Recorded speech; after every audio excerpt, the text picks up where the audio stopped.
You know, it's funny.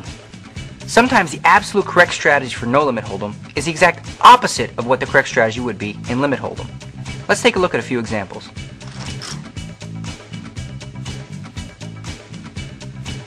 Probably the biggest difference between no limit and limit hold'em is the way you approach playing on the flop. Now in limit hold'em, it's all about pound, pound, pound. Let's say, for example, you have ace jack, and the flop comes jack 9-4. Well, in limit hold'em, you want to bet and raise and re-raise as much as possible. But if you're playing no limit hold'em, it's a little more tricky. You only got one pair. Sure, it's top pair, but if somebody else has a set, you could lose everything you have. So in no limit, you want to be more cautious and look to trap.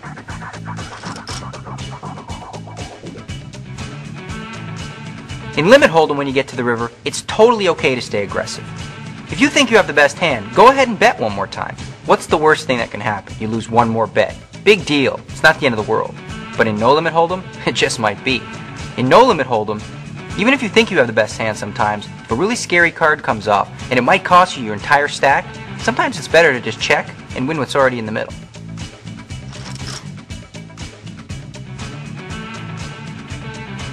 Limit hold'em has often been described as a science, while no limit hold'em is often considered an art form. See, the problem with bluffing in limit hold'em is you just can't put enough pressure on your opponents with one stinking bet. However, in no limit hold'em, if you think your opponent's weak, you can bet it all if you want. Now that ought to scare them.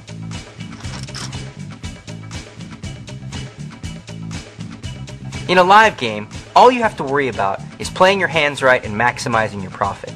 But in a tournament, you often have to sacrifice value in order to survive. Tournament poker is more about survival and money management skills than it is getting full value on your hands.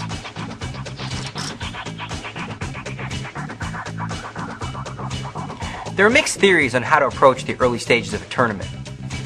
The best approach, though, is to take calculated risks and really go after those dead money players.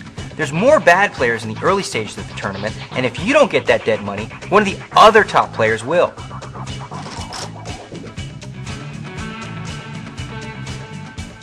The middle stages of a tournament are really tough. Your strategy depends on your table composition.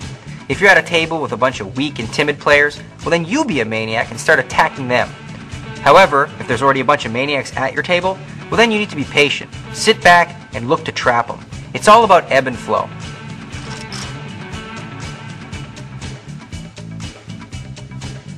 Okay, now this is the stage that separates the men from the boys. What you want to do now is get super aggressive, especially against the wimpy players who aren't looking to play and just squeak into the money. The real champions at this stage live by a philosophy. It's real simple. In order to survive, you must be willing to die.